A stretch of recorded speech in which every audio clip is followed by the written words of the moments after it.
Howdy folks, so today we're going to carve one of these little 5-minute wizards. Let's see, I got a couple variations of them. Really just make it your own.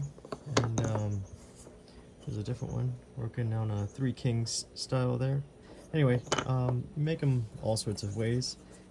And these guys come from a 1x1 that's been sawn down the middle. So use whatever you got, bandsaw, ryoba saw, some sort of Japanese pull saw, American saw, it doesn't matter. Just make sure a nice clean cut down that very edge. And it doesn't need to be perfect. You can see some of the saw marks right there. I just take it to a sander afterward and polish it up. So that's what we're gonna do. The nice thing about them is that they don't require too much detail in there. So, all right. So yeah, I do like to wear a glove and talk about the knife that I'm using. It's a flex cut large roughing knife. And I'll just give it a quick strop. So I made this strop using some leather that I bought on Amazon. It was like 12 bucks for a large sheet of it. I just cut it down, put some contact cement on a piece of wood. Right, I put the rough side up on this side, and then I put the smooth side on the other side. So you can see here, there's really no wrong way to do this. I like to actually run the knife at a diagonal because I found that if you run it completely perpendicular to the leather, it actually causes whatever grooves you have to deepen and doesn't actually get rid of them. So like this, it kind of smooths the metal. So I don't know, it's kind of cool what a strop does. Pretty amazing, really. It almost liquefies the metal, right? Like I've never seen anything else really do that, so it really polishes it up. Anyway, let's go ahead and get started. So first thing we do is we're going to make the underside of that hat right here. So I like to start about here. You can kind of visualize that's about 1/3 of the way down. So make a first cut right here. Remember, most of the cuts are done with your left thumb. So we'll go from here and we'll make a cut that goes up to there. Just kind of outline it and deepen it next time that you go to it. So remember to rock it. Now we also eyeball it. So I'm just gonna eyeball from half right there. You can see that the knife is kind of intersecting that other cut right there. So just take it down and move it that way. So there we go. And press. And it doesn't need to be perfect. Remember, you're gonna take off a lot of that material, so it doesn't need to be exactly where the cut needs to be. So anyway, and now we're gonna go ahead and deepen it. So put the tip of the knife in there and take it all the way to the end, and be careful because it's gonna pop on you out. It's gonna pop on the way out, so either wear a glove or just get your hand out of the way.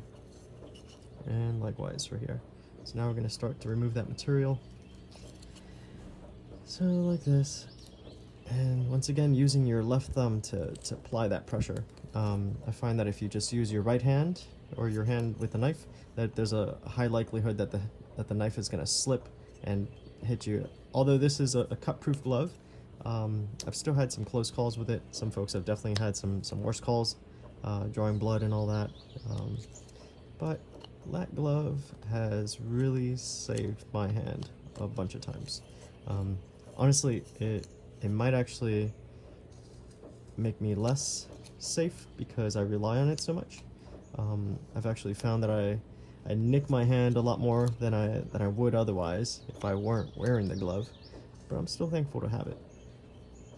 So here we go. Yeah, so just play back and forth.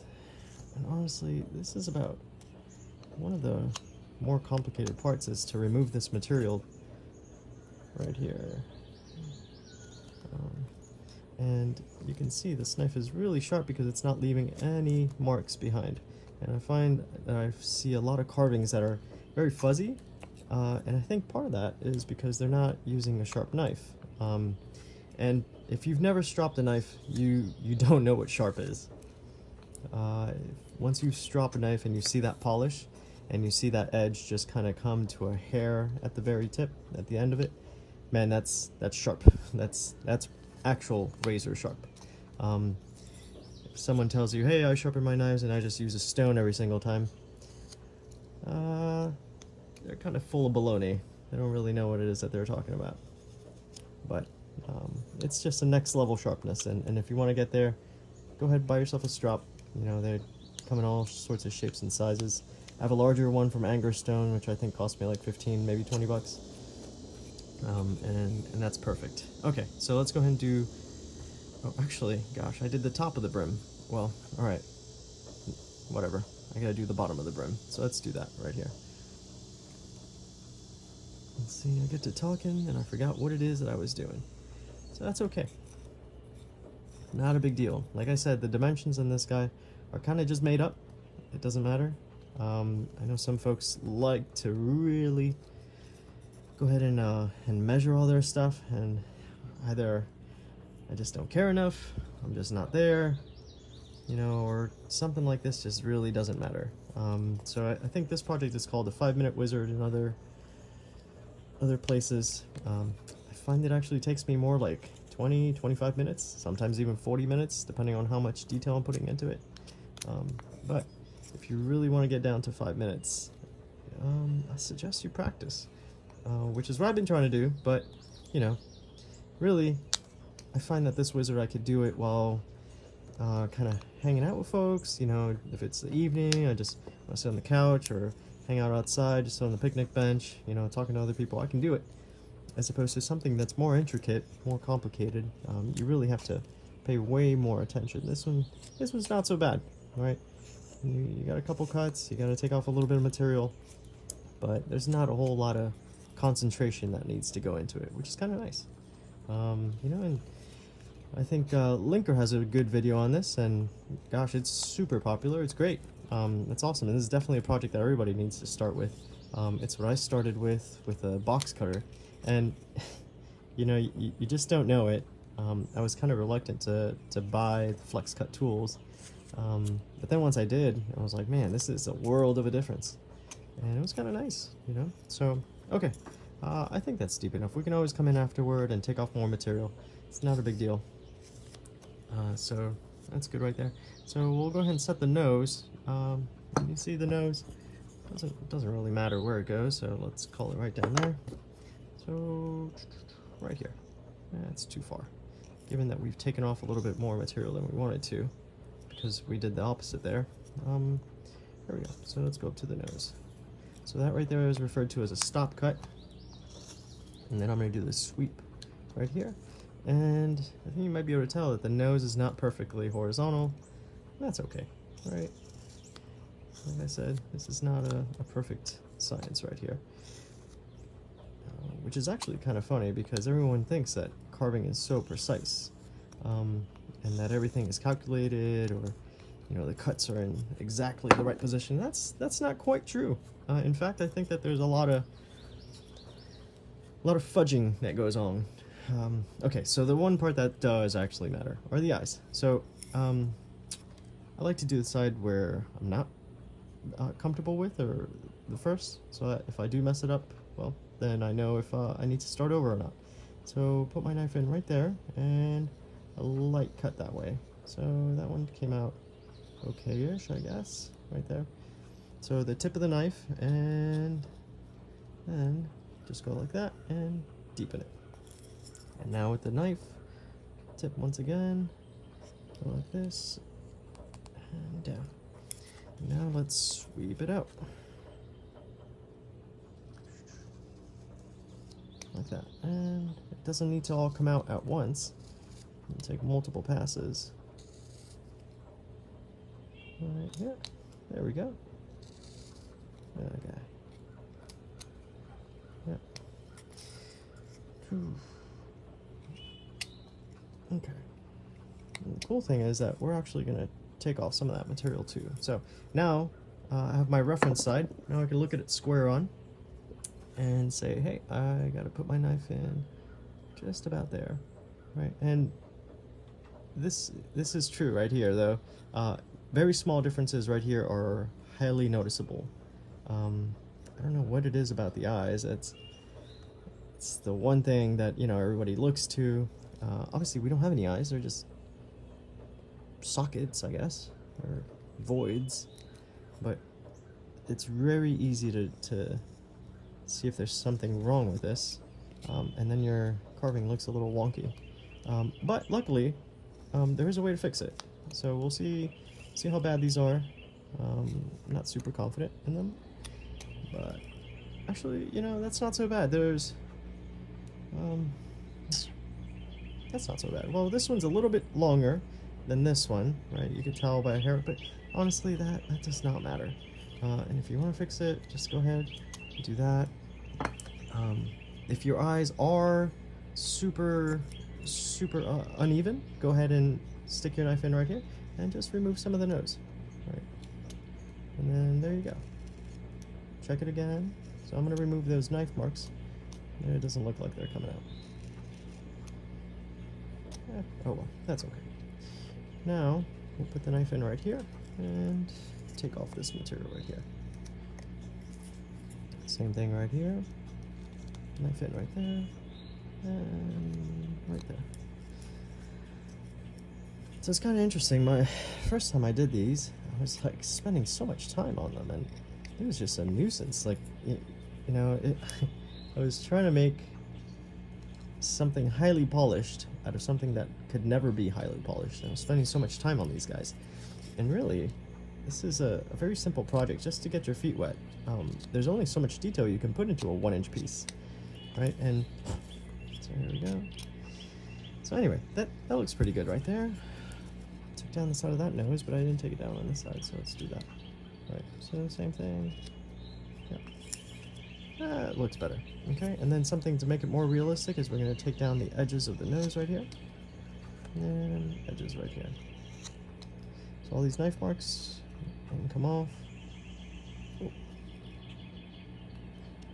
It's amazing how little wood there is on these little ones. Right, and I think that is part of the problem, where people kind of fall into the idea, the notion that this needs to be super precise, is because they start on something this small, which, you know, is definitely where you should be starting, but it gives you a false sense of accuracy that's necessary.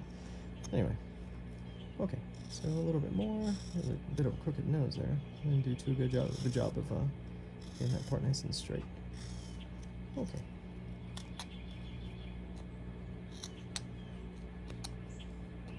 Alright, that looks good. Okay, so now let's take off this big chunk right here, so... Boom. There we go. Kind of flatten it out a little bit. And we'll take this side down. And right here too. So, use that thumb, and get it out.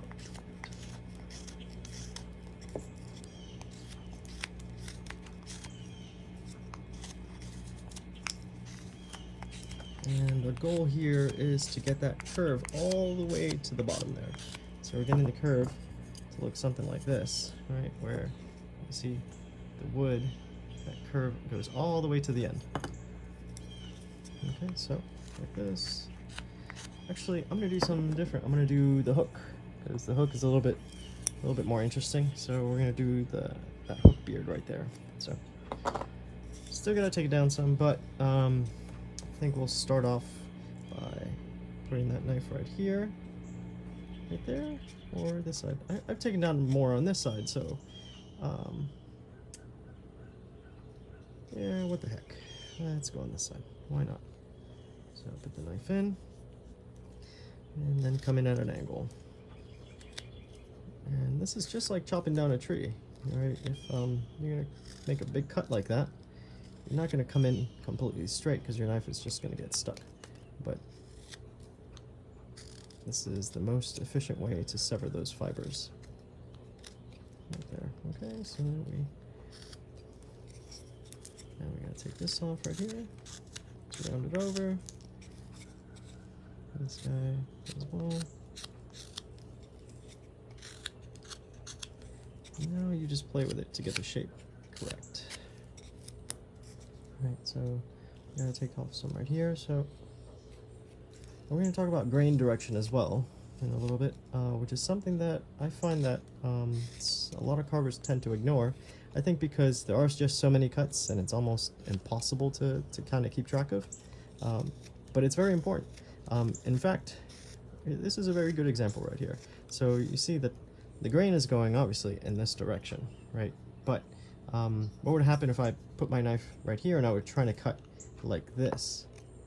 Obviously that doesn't work out, because if you think of the grain as little straws and you put your knife in there, it's just, it catches in it and it doesn't, see that nastiness right there? That doesn't quite work out. But on the flip side, if I go downhill like that, it's a pretty big difference, right? So, okay, let's clean it up a little bit. Right there. See, we're almost done with this guy. It's not much to it. Okay, let's remove some material right here.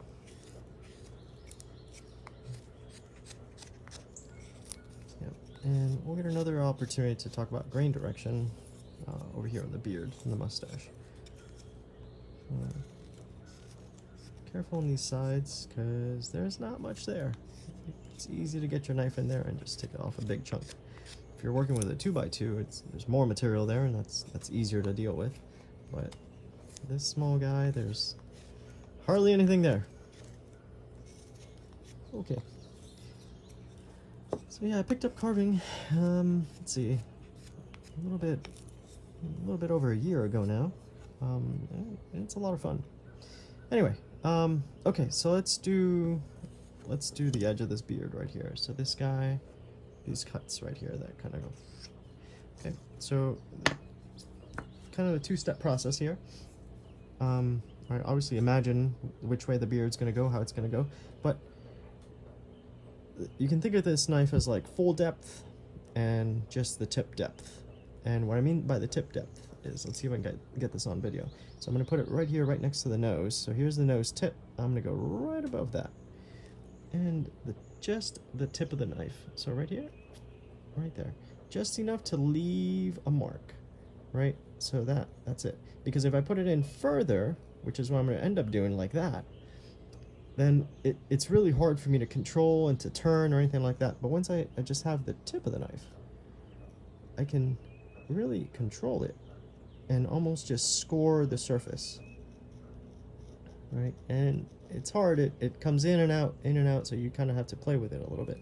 But then the next time that I come in with a knife, I can go in a little bit deeper and really make that gouge a lot deeper. But that won't work the first time around. And you notice I'm pushing with my left thumb. So right here, the same thing. And you notice I spin the piece around because the grain is going this way. Well, actually, no, that's not the reason. It's because I'm more comfortable pushing with my left thumb than pulling with it. I have really tiny hands compared to other folks. And I like to push instead of pull with the knife, so yeah. Okay, let's deepen that guy up. Right here. Okay, good. Okay, so moment of truth. So here, all right, so that came out a little wonky, but that's not a big deal. So grain direction is going that way. So I'm gonna make a V right here. So that mustache is gonna have a V right there, right? But this is the way I do it. So like this. Mind you, I'm pushing with my left thumb. Okay, that came out right there. Okay, and the same thing for this guy. And I'm gonna push with, so the same thing. Pushing with my left thumb. That comes right out. Just kidding.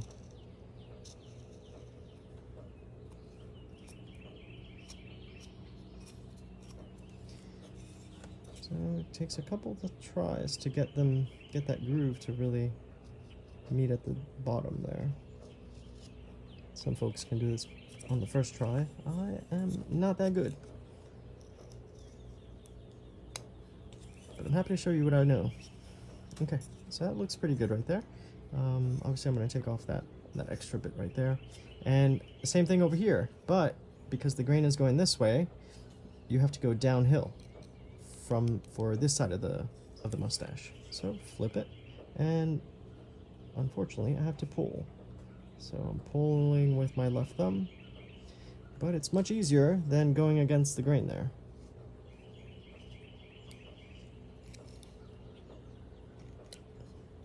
There.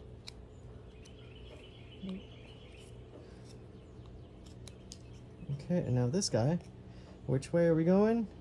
You guessed it, from here to here, and it's downhill. So let's see, like this, and yep, there we go, and meet the knife at the end there. That way looks like a V-tool did it. Well, it looks pretty good. It's not so bad. It's not as retarded as I thought. Okay, and we'll give him these little side beard things that I don't have, but I'm told that it looks good. So go like this, and it's small enough you could just carve it out like that. Okay, that looks good. Same thing over here. Right there, that looks about even. And these are so low investment, guys. Like, it doesn't matter if it's messed up on one side or the other. Like, it just, you know, who the heck cares? It doesn't matter. The thing that you gotta remember is that most people, when they see this, they're like, oh my goodness, you have so much talent and so much skill. And yeah, thank you. It doesn't actually feel that way, but thank you. And, you know, you're gonna impress people regardless. Shoot, you might even impress yourself.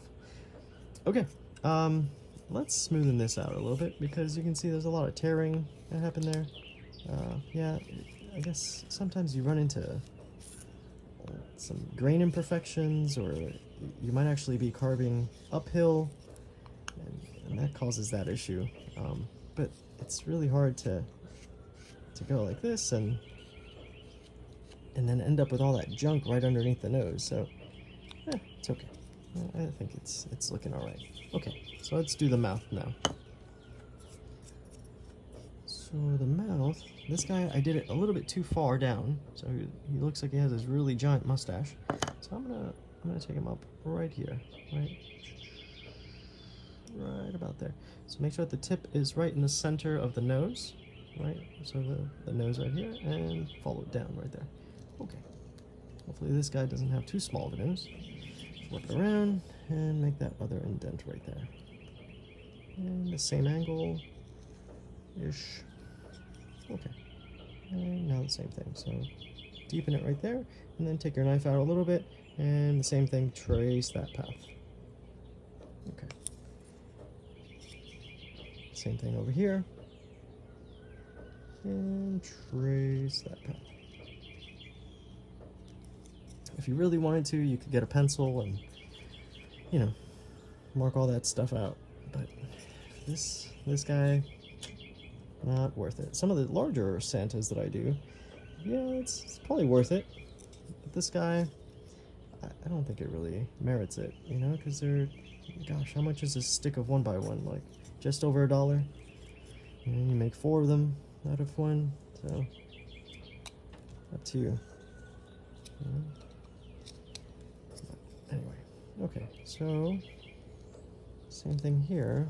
Gotta go downhill, so I'm gonna make a small cut and make it larger as I get to the mouth of the mouth. Right there. Okay. And yeah, you're gonna flip this guy back and forth a million times. Okay, so this one, it's kind of hard to grab onto down here, but we got it. And let's see if we can push some. Okay. And these are awesome Christmas ornaments, or, you know, little favors that you can give away on any sort of holiday, really. And guys, no one gets tired of Santas. Like, carvers do, because that's like the #1 thing that people make, right? Or Santas. Okay, well, you can make this into a wizard if you wanted to, I guess. It is called the 5-minute wizard. But, these are very popular in general. Okay, so what are we gonna do? So we got this crown, got this guy, but this is kind of boring, and I already made this one, so we're gonna make this guy a little bit larger. So I'm gonna go get a pencil for this guy. I'm gonna give him a crown, but a little bit larger. I think we're gonna, like I said, we're gonna do a three kings sort of thing, so let's see how this works out. I may not stick to this. Oh my goodness.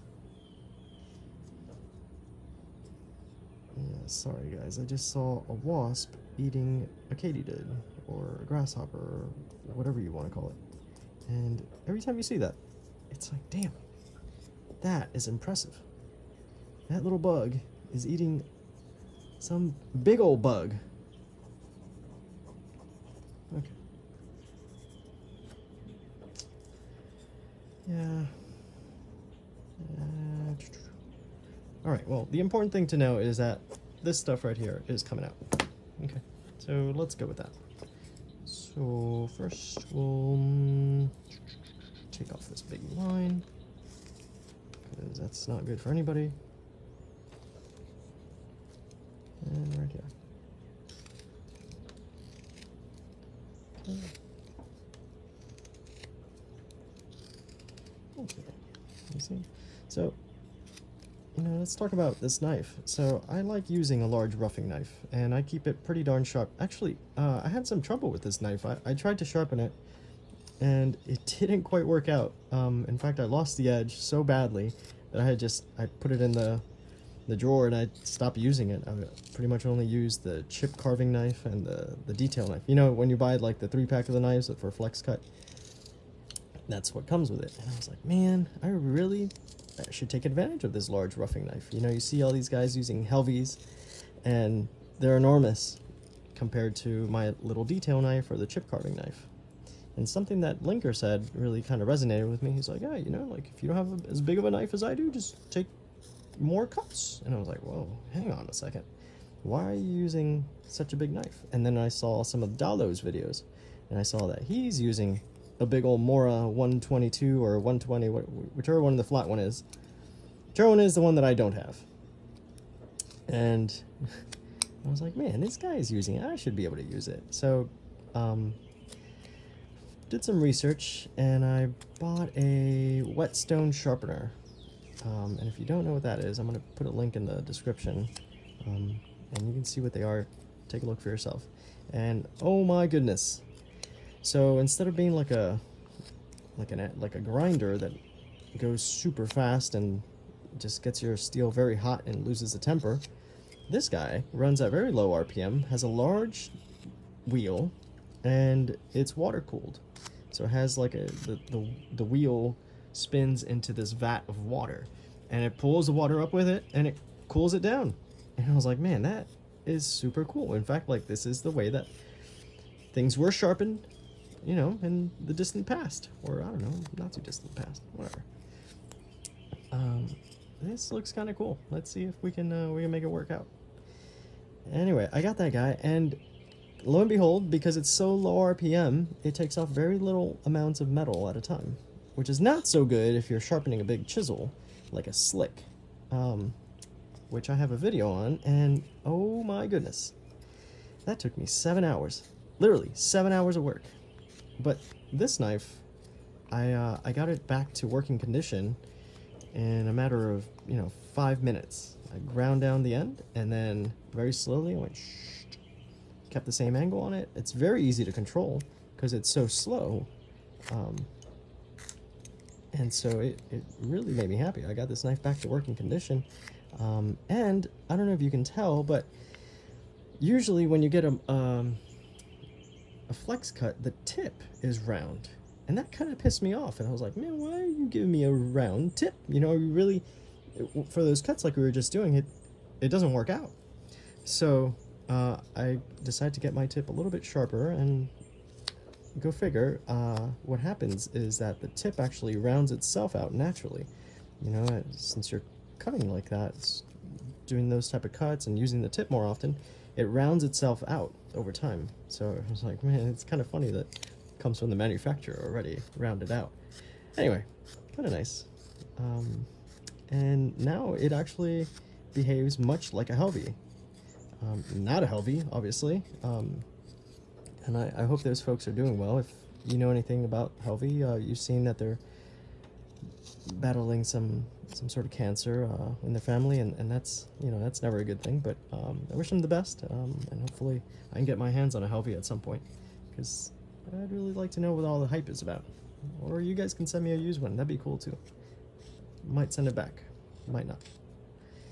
Anyway, let's see. We're really working on getting this guy rounded over, and my wife is really interested in getting these little grooves in there, like this guy. You see how he looks like a pumpkin up there? Makes him look more royal. So let's see if that's true, or if he just looks like a pumpkin. I just like the idea of wearing a pumpkin on the head. That's kind of cool. And the picture she showed me too, like the guy's hat was kind of orange. I was like, that's kind of silly. Like, he's supposed to be royalty. Who gave him an orange hat? Somebody was just poking fun of him, you know. And the guy's like, "Oh, I'm all royal. Look at my fancy hat." And it's like, no, man, you're wearing a pumpkin on your head. No, this is a crown. I'm not wearing a pumpkin. I would never wear a pumpkin. Go figure. Anyway, yeah. So have fun with it. I don't even know what those wing things are there for. Let's see. I might take them off. Might do something with them.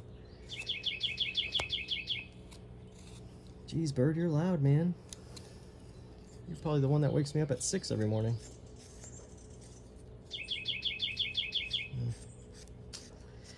Anyway, so I rambled quite a bit on here, but hopefully you can see what, you know, how little effort this can be done. And, you know, this is probably overkill for what's necessary at this point. Could probably be taking bigger cuts. You know, I saw it kind of put pretty interestingly in one of the carving groups, which was, you know, at this point, the numerous amount of hours or extra labor is barely noticeable. So, which is kind of what's happening right here. So you see me kind of going around it. Dalo is really an expert at this. Man, that guy makes one cut or just a couple cuts and he's done with it. He never comes back to it. Whereas, like, I'm here kind of piddling around. Yeah, I don't know. What does that look like? Does that look royal enough? Answer is no, not really. Let's scoop this out. Let's see what we can do. See if that works out any better. Ooh. Yeah, and go figure, cutting end grain is what destroys your knife. Yeah. Let's see. Right here, and let's take those out. Okay. Okay. So at this point, we're just kind of playing with it just to see what it looks like.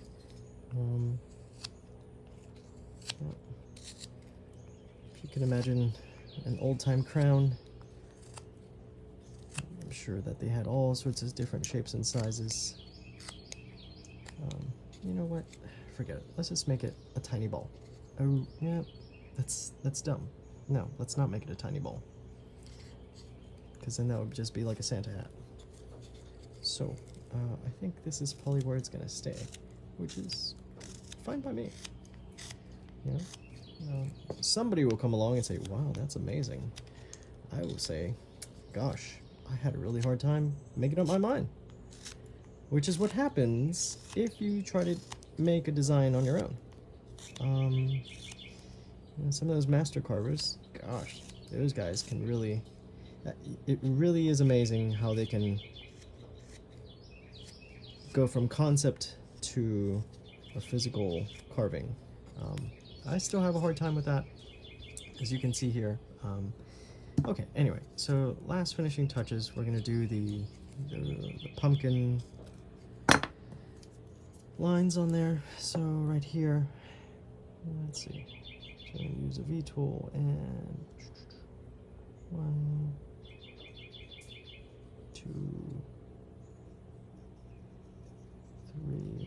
give them a little bit of curvature, just to give the illusion that you actually know what it is that you're talking about. So right here, so this is a 45-degree 3mm V tool, and it's a micro tool. That fits pretty comfortably in my hand, and I find, so I have the 45-degree, I have the 60-degree, and I have a 30-degree, and they all have their place, but I find that I'm unable to use the 30-degree because it's so narrow of an angle, it just tears the wood. And I have to, if I do use it, it either has to be in the groove of one of these already, or very lightly, like I'm talking like that, like just taking off a hair. And at that point, gosh, why waste the time? So I like this 45-degree and the 60-degree for making deep grooves, like in beards and stuff like that. And you might say, hey, why didn't you do anything for the beard on this one? Well, the answer is because I didn't want to. You know, these are supposed to be kind of low effort, not very much work put into them. Unfortunately, here I am carving grooves into this pumpkin hat. But anyway, so there they are. I'll give you a nice pumpkin hat, very royal pumpkin. And maybe next I'll do a carrot hat. Okay, so just come in here, take those out. So, okay, that doesn't look so bad. That looks kind of cool. It looks like he has a diamond on the top. Kind of neat. Anyway, so there are those two, and you can see we carved them up pretty quickly. Let's round this guy up. So once again, you could really mess this up by taking the knife and going like this. Although it would probably do it. Let's see. Yeah, but you hear all the... It's like you can hear the wood. And actually, you'll be able to see the difference. What you really should be doing is going downhill. So the fibers are going that way, go this way.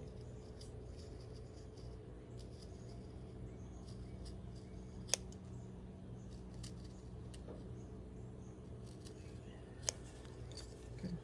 And I don't know if you can see the difference in color, but this one is definitely lighter, meaning that, and there's more tearing than this one. So I'll take this off right here. Okay. And same thing over here. Oh, sorry. See, this is why people don't normally pay attention to grain, because, well, it's just too many cuts to keep track of. Found this lady who does a carved donut, and she's very interested in the grain direction. And it's kind of cool, but gosh, it's so complicated to keep track of. Honestly, if your knife is doing okay, then just keep going with it.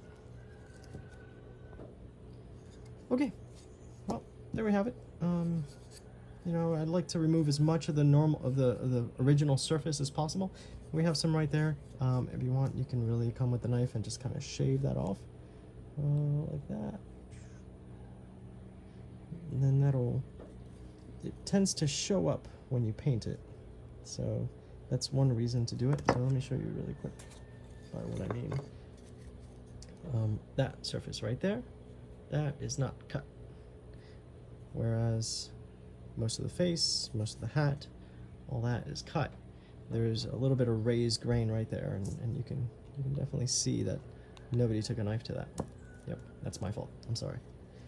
But anyway, does it really matter? Nope.